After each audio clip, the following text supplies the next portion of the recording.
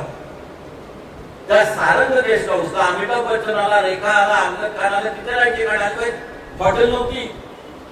ते Sarang guest house आतापर्यंत 40 वेळा दुरुस्त झालं.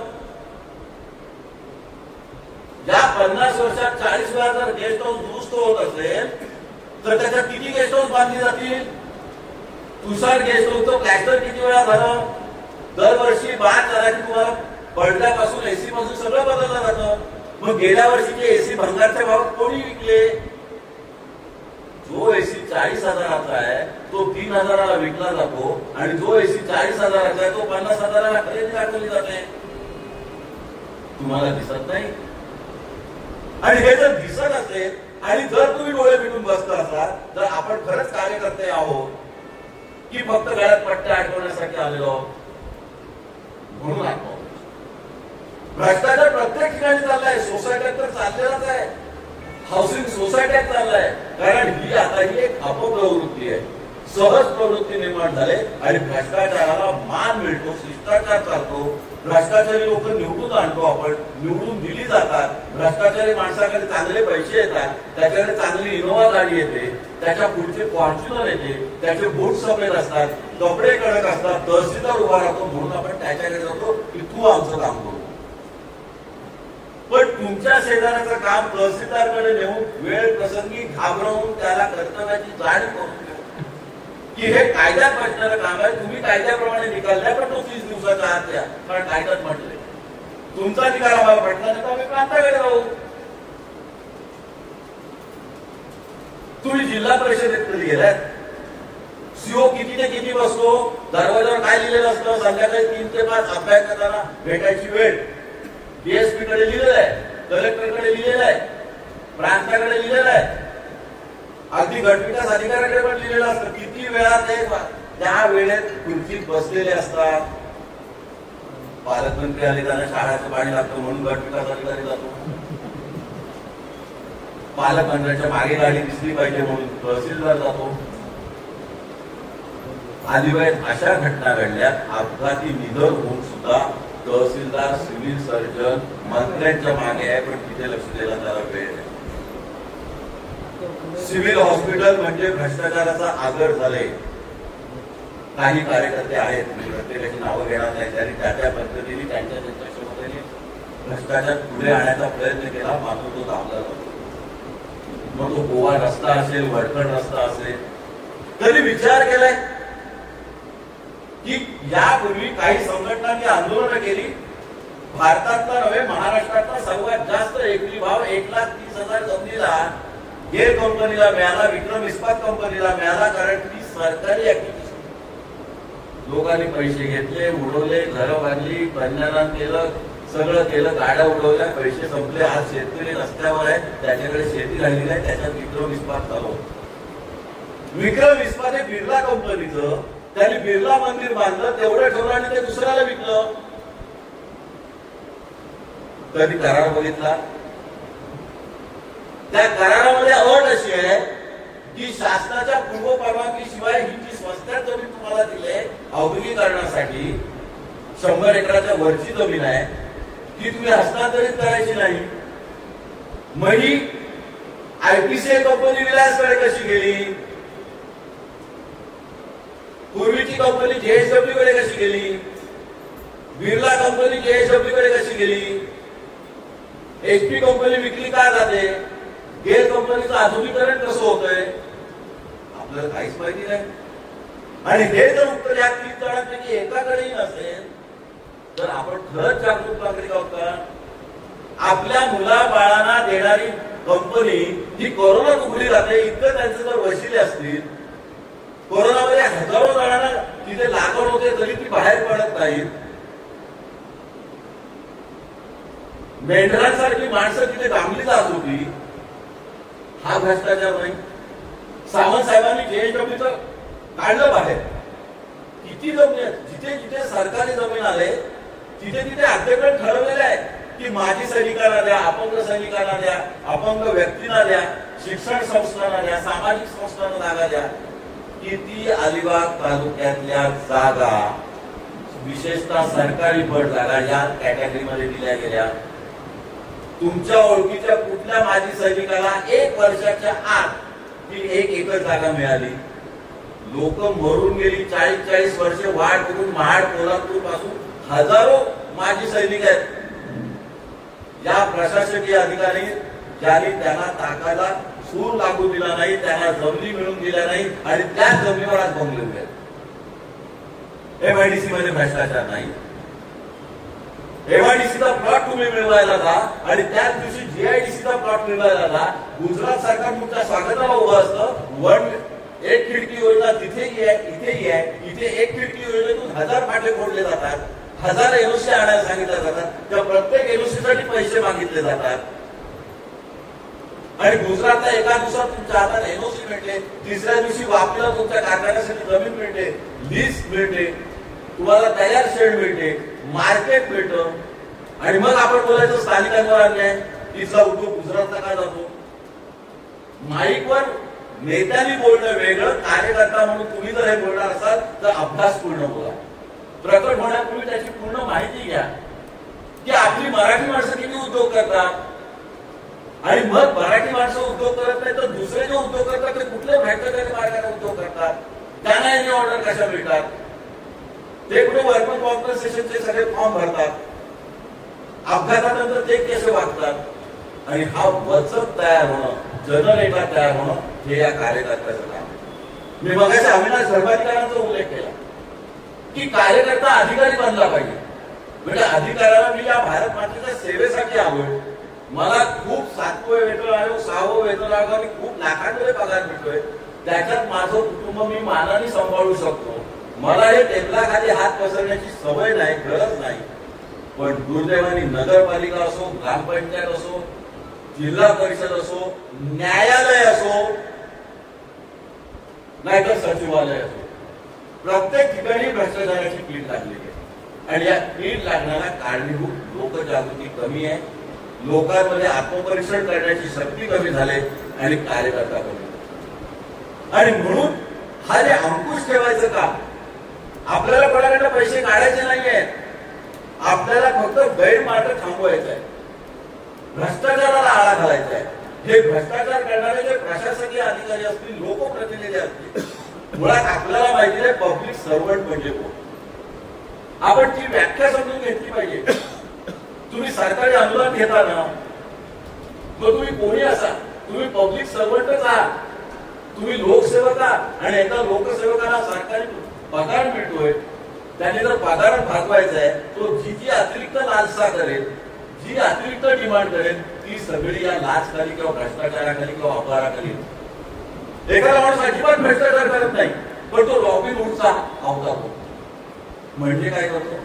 मला मंत्रालयातला एक अधिकारी माहिती आहे, मी स्वतः माझी जीवनाची सुरुवात मंत्रालयातून केली. तो अधिकारी मंत्रालयात कोणाला त्रास द्यायचा नाही, सगळ्या राजकीय पक्षांची कामं अतिशय उत्तम करायचा. तो अधिकारी मंत्र्यांशी अतिशय चांगले संबंध ठेवायचा आणि बरोबर पैसे काढायचा आणि गावाला जाऊन मालवण, सावंतवाडी इकडे चांगल्या शिक्षण संस्था, अपंगांसाठी संस्था काढायचा. तिकडे तो आता लोकप्रतिनिधी झाला.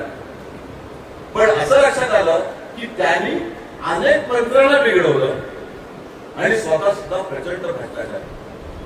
त्यामुळे असे जे शुक्राचारी आहेत की जे तुम्हाला भ्रष्टाचारी वर्गणी वाटत नाहीत, आज उघडपणे एक नाव घेऊ शकतोय की प्रचंड भ्रष्टाचार अलिबाग नगरपालिकेत आणि मूळ नगरपालिकेत चाललाय. त्या अधिकाऱ्यांवर कोण कारवाई करणार? अक्षरशः आर्थिक ब्लॅकमेलिंग ते करतात. मी त्यांना नोटीस दिली होती, त्याने असं काही दाखवलं की पक्षकारांना माफी नावाली होती. पण ते जिथून आलेले आहेत, मग नालासोपाला महानगरपालिका असेल, विधान, तिथला त्याचा बँक रिपोर्ट तपासता येण्यासारखा आहे, तिथला रेकॉर्ड काढता येण्यासारखा आहे. इथे ते बिल्डरला ज्या काय त्रास देतात त्यांच्याकडनं रेकॉर्ड टाकता येण्यासारखं आहे. आणि अशी फाईल तयार करणं ही या सावंत सारख्या कार्यकर्त्याची किंवा तुमच्यासारख्या कार्यकर्त्याची जबाबदारी. हे लोकोपयोगी काम आहे. तो अधिकारी आपल्याला म्हणत डायरेक्ट नसेल, तो अधिकारी लोकप्रतिनिधींचा अगदी दावा उजवाहक असेल, तो चांगली भाषणं करत असेल, पण तो जे काम करतोय ते चुकीचं करतोय. तो पदाचा गैरवापर करतोय. असे पदाचा गैरवापर करणारे अधिकारी शोधणं हे आपलं काम. आणि मग लाचलुचपत खातं जर काम करत नसेल तर त्यांच्यावर सुद्धा अंकुश आहे. कारण माझा अनुभव वेगळा आहे. बऱ्याच वेळा लाचलुचपत अधिकाऱ्यांकडे फोन केला तर ते ओळख मागतात. सगळेच अधिकारी आता आले होते काय असं नाही, पण त्यांनाही आता टार्गेट दिले, त्यांनाही काळजी आहे, त्यांनाही मनापासून येते, त्यांच्याकडेही कार्यकर्ता अधिकारी आलेले आहेत. त्यामुळे आता जे 2 अधिकारी होते ते अतिशय प्रामाणिकपणे काम करत आहेत. पण अनुभव काय? अनुभव असा येतो की तुम्हाला कंप्लेंट म्हणून बोलवलं, निनावी कंप्लेंट घेण्याचे अधिकार त्यांना आहेत. नवीन कायदा आलेला आहे, 0 कंप्लेंट म्हणून एक प्रकार आहे. तुम्ही भारतातून कुठूनही कोणाच्या विरुद्धही अधिकृत कंप्लेंट ऑनलाईन नोंदवू शकता. आपलं सरकार म्हणून ऍप आहे, पोलीस खात्याचा ऍप आहे, त्याच्यावर तुम्ही ऑनलाईन कंप्लेंट नोंदवू शकता. ती नोंदवल्यानंतर 15 दिवसाच्या आत जाऊन तुमचं आयडेंटिफिकेशन डिक्लेअर करायचं की हो मी कंप्लेंट दिली होती, त्याच्यासाठी माझ्याकडे असलेले हे कागद. पुढचा तपास तुम्ही करा. तपासात काय निष्पन्न झालं तो गुन्हा दाखल. पण निष्पन्न करण्यासाठी प्रामाणिक तपास तर व्हायला पाहिजे. आणि हा प्रामाणिक तपास होण्याचं काम पोलीस स्टेशनचं असतं. भ्रष्टाचाराची मूळ कीड ही पोलीस स्टेशनला लागली.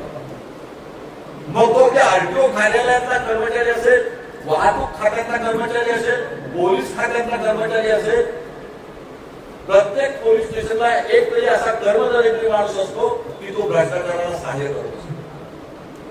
तुम्ही याच वकिलाकडे गेला तर तुमचं जामिनाचं काम होईल, तुम्ही याच मार्गाने गेला तर काम होईल. तुम्ही असंच करा. कोणतीही कंप्लेंट आला तर दोघांवरही गुन्हे दाखल करायचे किंवा कोणावरच गुन्हे दाखल करायचे नाही. लोकप्रतिनिधींच्या फोनची वाट बघायची.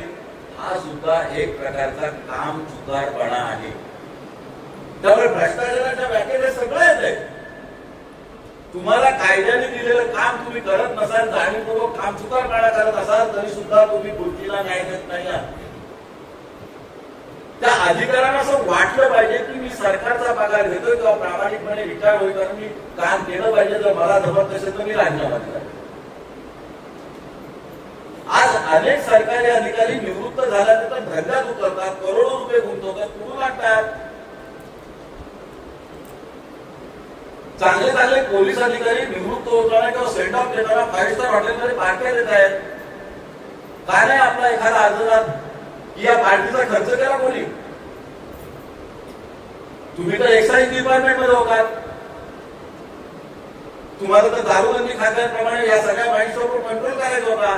या वाईन शॉपची युनियन तुमच्यासाठी 5 स्टार हॉटेल करता आणि चांदीचा गणपती देते आणि तो तुम्ही स्वीकारता आणि पुढच्या पोस्टिंगला जाता. हा भ्रष्टाचार नाही. तर भ्रष्टाचार प्रत्येक कोणालाच आपल्या तुम्हाला तो शोधायचा आहे. आणि ही जी लालूच आहे की माझं जीवन सुधारण्यासाठी मला दिलेल्या पगारापेक्षा मला जास्त कमवायचं आहे. मी नगरसेवक आहे, मला जो भत्ता मिळतो त्याच्यापेक्षा मला वेगळ्या पद्धतीने कॉन्ट्रॅक्टर बनायचं आहे. मी बेनामी कॉन्ट्रॅक्ट घेईन, इकडची पेवर ब्लॉक एकदा बदली, मग त्याच्यावर पुन्हा डांबर टाकेन, मग त्याच्यात रॉकेल मिक्स करेन, मग मी 40% कट घेऊन तो बीआरसी कडे बिल मंजूर करून घेईन आणि मग आपले कार्य करते.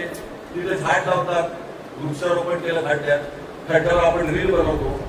ही रील बनवून झाडं लावून आणि वांझोटी आंदोलन करून न्याय मिळत नाही. तो न्याय मिळवायचा असेल तर तुमच्यासारखे स्वयंप्रेरणेने पेटलेले कार्यकर्ते पाहिजे. की हा रस्ता कधी झाला, कोणत्या योजनेतून झाला, त्याच्यासाठी कोणती इन्ग्रेडियंट्स वापरली, वर्क ऑर्डर मध्ये काय दिलं, त्याची पाहणी कोणी केली, त्याचा अहवाल कुठे आहे, त्याची वर्क ऑर्डर नंतरची सेक्रेटरी अहवाल कुठे आहे, कम्प्लिशन रिपोर्ट कुठे आहे, त्याची जी बँक गॅरंटी आहे ती जप्त का केली नाही, त्याची 3 वर्षाची गॅरंटी दिली होती, 1 वर्षात रस्ता का फुटला. रस्त्याची पाहणी करताना योजना बनवताना इथून हेवी ट्रॅफिक जाणार आहे, गेलचे ट्रक जाणार आहे, तुम्हाला माहिती नव्हतं का? रस्त्यातलं अतिक्रमण, बेकायदेशीर अतिक्रमण, हॉटेल परवाना देतानाचे भरते. आपलं हे परवाना राज्य झाले. हे परवाना राज्यामध्ये हे जी लायसन्स दिली जात आहेत शासनाने पंतप्रधानांनी लाल किल्ल्यावरून काही भाषणं दिली तरी ही खालच्या अधिकाऱ्यांच्या कानापर्यंत पोहोचत नाही। ही वस्तुस्थिती तुम्ही मनाशी गुणगाठ बांधून घ्या। हे शासकीय अधिकारी निर्धावलेले आहेत। मी पुन्हा पुन्हा सांगतो, मी सर्व शासकीय अधिकाऱ्यांविरुद्ध, सर्व सरकारी अधिकाऱ्यांविरुद्ध किंवा सरकारी पोलीस अधिकाऱ्यांविरुद्ध नाही। 50% अधिकारी चांगले असू शकतात, असतात, पण जे 10% नासलेले आहेत त्यांना वरतीवर आणण्याचं काम केलं पाहिजे, कारण हे 10% सर्व सिस्टीम खराब करतात। आणि त्यामुळे फक्त टेबलावर कामासाठी पैसे मागितले आणि ते आपण पकडून दिले म्हणजे आपल्या संस्थेचं काम झालं म्हणून भ्रष्टाचार मुक्त भारत होऊ शकत नाही। लोकजागृती करणं, चांगला मतदार घडवणं, मी जी सुरुवात केली ते संस्कारासाठी। तुम्ही तुमच्या घरातल्या मुलाबाळांवर जर चांगले संस्कार केले, मुलाबाळांचे हट्ट पुरवताना त्यांना आयफोन देताना सांगितलं की माझी कमाई एवढी नाही, तू 7वीला आहेस, तुला आयफोन देता येणार नाही, तुला आयपॅड देता येणार नाही, माझी जेव्हा कमाई होईल तेव्हा योग्य पद्धतीने योग्य वेळी तुला योग्य वस्तू मिळेल। तुम्ही मुलांजवळ ना बोलायला शिका आणि लोकांना सुद्धा ते शिकवा। आपण मुलांचे जे फाजील लाड करतो त्यामुळे त्या मुलांना नवीन सिस्टीम मध्ये स्वतःवर चुकीचे संस्कार करून घ्यायची सवय होते आणि त्यांचे लाड पुरवण्यासाठी तुम्ही भ्रष्टाचारी मार्गाकडे वळता। ही अतिरिक्त कमाई करण्याची ईर्ष्या तयार होणं म्हणजे आपल्यातला कार्यकर्ता मारणं। त्यामुळे सुरुवात आपण आपल्या घरापासून करूया की मी माझ्या क्षमतेप्रमाणे, आर्थिक क्षमतेप्रमाणे माझ्या परिस्थितीचा अभिमान पाहिजे। मला नाही फॉर्च्युनर घेता आली तरी चालेल, मी मारुतीतून फिरी, पण मी माझ्या परीने कुठल्याही मार्गाने भ्रष्टाचाराला परवानगी देणार। मग ती सहकारी संस्था असो, माझ्या बाजूचं पोस्ट ऑफिस असो, समोरची HDFC बँक असो, कारण आता भ्रष्टाचारामध्ये आणखी एक प्रकार आलाय, तो म्हणजे आर्थिक घोटाळ्याचा, फ्रॉडचा, ज्याच्याकडे आपलं बऱ्याच अंशी दुर्लक्ष होते। आणि हे याच्या पुढे प्रत्येक बँकेत, प्रत्येक बँक खात्याबाबत होऊ शकते, कारण आपण समाज माध्यमाच्या आहारी गेलेलो आहोत। तुमच्याकडे फेसबुक आहे, इंस्टाग्राम आहे, तुमचे नंबर सहज उपलब्ध होतात, तुमचे आधार कार्ड, पॅन कार्ड केव्हाच दुसऱ्यांच्या हातात गेलेले आहेत। या आधार कार्डच्या आधारे, पॅन कार्डच्या आधारे तुमचे बँक डिटेल्स, तुमचे पासवर्ड, तुमचे जे काय पिन नंबर्स आहेत ते सगळे गेलेले आहेत आणि ते शोधता येतात। तुम्हाला एखादा फोन येतो, तुम्हाला डिजिटल अरेस्ट केली जाते आणि घाबरून तुम्ही 25,000 ट्रान्सफर करता, 25,000 करता, त्याच्यानंतर 8 लाख पडतात। जा लिव्हर पोलीस स्टेशनला किती तक्रारी पेंडिंग आहेत बघा। त्यामुळे मोबाईलचा सुयोग्य वापर करणं, त्याबद्दल जनजागृती करणं, समाज माध्यमाबद्दल जनजागृती करणं आणि हे जे आर्थिक फ्रॉड आहेत, मध्ये नायजेरियन नागरिकांचे असतील, भिवंडीतल्या काही लोकांचे असतील, मालेगावच्या काही लोकांचे असतील, या टोळ्या आहेत। जसे फाशी पार्ट्यांची टोळी दरोडे घालण्यासाठी फेमस होती, तशी ते आर्थिक फ्रॉड करणारी लोक ठराविक भागातून येत आहेत। काही उत्तर प्रदेशातले आहेत, काही बिहारमध्ये आहेत, पोलिसांना सगळी माहिती असते, पण हे फ्रॉड होताना आपण थांबवू शकतो का? हे आर्थिक गुन्हे जे होत आहेत, फसवणुकीचे गुन्हे होत आहेत, आमिष दाखवलं जातंय, लोन दिलं जातंय, लोन देण्यासाठी, आर्थिक मदत करण्यासाठी ऍडव्हान्स घेतले जातात। कुठली बँक तुम्हाला लोन देताना सांगते की आधी 20 लाख भरा आणि मग 2 कोटी देऊ? ही लोक 200 कोटीची स्वप्न देतात आणि 5 लाख रुपये मागतात। आपण 5 लाख रुपये ऍडव्हान्स करतो, ते पुन्हा कधीच भेटत नाही आणि इज्जत जाईल म्हणून आपण गप्प बसतो। म्हणून हे फ्रॉड शोधण्यासाठी आपण स्वतः फिर्यादी बनलं पाहिजे किंवा निदान असे आर्थिक गुन्हे जे भ्रष्टाचाराखालीच आहेत ते आपोआप चालत नाहीत, कोणाचा तरी आशीर्वाद असल्याशिवाय चालत नाही, त्यांचे आश्रयदाते शोधून काढणं हे देखील आपलं काम। त्यामुळे तुमची निगराणी कलेक्टरच्या एनएचएमवरच केवळ पाहिजे असं नाही, तर टाउन प्लॅनिंग ऑफिसला सुद्धा पाहिजे, नगरपालिकेच्या प्लॅनिंग डिपार्टमेंटला पाहिजे, बांधकाम खात्यावर पाहिजे, BNC मध्ये पाहिजे आणि तुमची निगराणी अगदी पोस्ट खात्यापासून प्रत्येक बँकेत सुद्धा पाहिजे। कारण आता अगदी LIC असो, नाहीतर HDFC असो, नाहीतर ICICI असो, इथे सुद्धा व्यापारीकरण झालेलं आहे।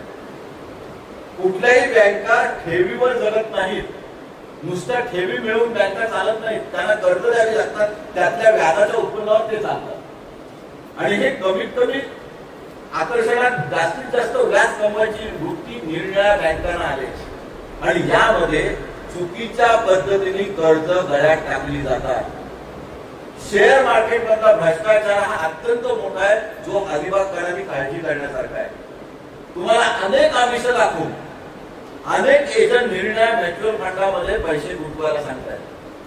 तुम्ही तुमच्या आयुष्याची कमाई गुंतवता आणि नंतर लक्षात येतो फंडच कोसळला आणि मग लक्षात येतं की संपूर्ण लिंक होती.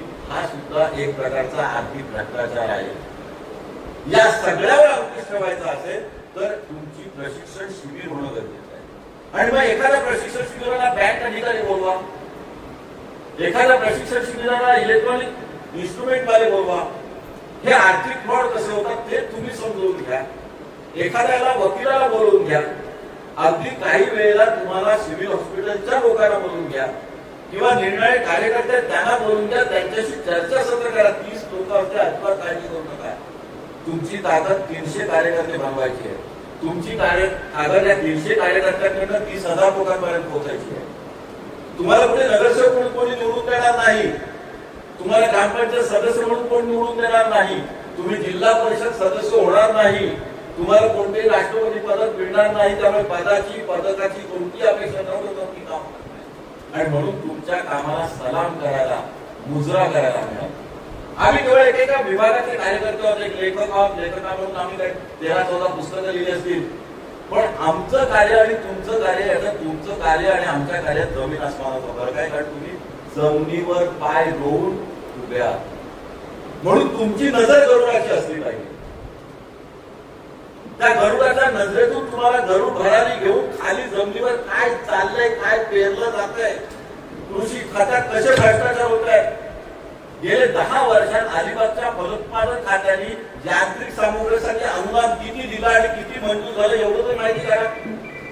तुमच्या लक्षात येईल की 80% अनुदान परत गेलेलं आहे किंवा वाटण्यात आलेलं नाही. दरवर्षी तेवढे कोटी रुपये जर रायगड जिल्ह्यातल्या शेतकऱ्यांना नांगर, यंत्र नांगरसाठी, पेवरसाठी किंवा अन्य कुठल्या यांत्रिक कामासाठी दिले गेले असते, ती यंत्रसामुग्री त्यांच्या हातात मिळाली असती, तर रायगड जिल्ह्यातली शेती खाऱ्या पाण्याखाली गेली नसती. म्हणजे त्या फलोत्पादन अधिकाऱ्यांनी भ्रष्टाचारच केला ना, कामात कसूरच केली ना, त्याला त्याची टार्गेट का पुरी करता आले नाही. लोकांपर्यंत अशा योजना पोहोचवल्याच जात नाहीत. शासकीय अनुदानाच्या योजनेबाबत तुमचा स्वतःचा अनुभव सांगा. किती ठिकाणी तुम्ही अनुदान मागितलं आणि ते तुम्हाला मिळालं? मिळत नाही. 3-3 वर्ष अनुदान मिळत नाही. शेवटी तुम्ही कर्ज फेडून मोकळे होता. ते काय जे यंत्र घेतलं असेल, मग ते गवत कापणी असेल, भात कापणी यंत्र असेल, ते गंजून जातं. तुम्हाला निरुत्साह येतो आणि आधुनिक शेतीकडे तुम्ही पाठ फिरवता. आणि आपण गोष्टी करायच्या इस्रायलशी स्पर्धा करायच्या, आपण गोष्टी करायच्या चीनशी स्पर्धा करायच्या. आपण स्पर्धा करू शकत नाही, कारण आपण आपली मनोवृत्ती बदलायला पाहिजे, तीच बदलत नाही. आपण दुसऱ्याकडे बोट टाकतो, पण 4 बोट आपल्याकडे आहेत, त्याच्याबद्दल आपल्याला काहीच वाटत. त्यामुळे ही अनुदानं शासनाची मिळतील शेतकऱ्यांना, याच्यासाठी आपल्याला काम करता येण्यासारखं आहे. विषय खूप आहे, प्रत्येक गोष्टीवर बोलण्यासारखं आहे. देवस्थानमध्ये जे भ्रष्टाचार चालले, आपल्याकडच्या देवस्थानात प्रचंड पैसा मिळतो, तो पैशाचा योग्य विनियोग केला गेला पाहिजे. हा देखील एक भ्रष्टाचार आहे. ट्रस्ट ऑफिसमध्ये तुमची योजना मंजूर होत नाही, तुमच्या काय स्कीम्स असतील त्या बदलल्या जात नाहीत, तिथे पैशाची मागणी होते, तिथे काही कारणाने काम केलं जात नाही. हा सुद्धा भ्रष्टाचार. आणि मग या सगळ्यावरून जर तुम्ही एकदा पुन्हा मागे आलात तर लक्षात येईल की आपला इतिहास उज्ज्वल आहे. आपल्या इतिहासात आपल्या रायगडमध्ये, अलिबागमध्ये, चौलमध्ये दशरथी ब्राह्मण होते, अनेक विद्वान होऊन गेले, त्यांनी इतिहास रचला. भारतातली पहिली डॉक्टर अलिबागची, भारतातला शिवाजी महाराजांना काका भट कडून राज्याभिषेक करणारा तिलू भटजी अलिबागचा. हा वारसा आपल्याला आहे. 3200-3500 वर्षाचा सातवाहन काळापासूनचा दिव्य वारसा आपल्याला मिळाला आहे. आणि आपण पर्यटन करून करतोय काय? अलिबाग रागावला काय पट्या बनवायच्या आहे, गोवा बनवायचा आहे.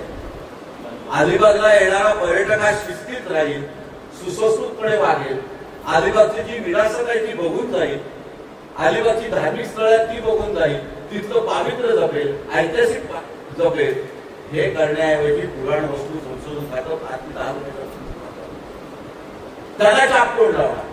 त्या पुराण वस्तू संशोधन खात्याकडून त्या पावत्यांच्या बदल्यात तुम्ही किल्ल्याची किती दुर्दशा केली आणि किती पायऱ्या बांधल्या, त्याला खर्च किती टाकला आणि तुमच्या गाड्या घोड्याला किती खर्च दाखवला, ही सुद्धा माहिती काढणं हे त्यांचा भ्रष्टाचार कवाटावर आणण्यासारखं आहे. तर अलिबाग तालुका, आपण फक्त अलिबाग पुरतो बोलूया.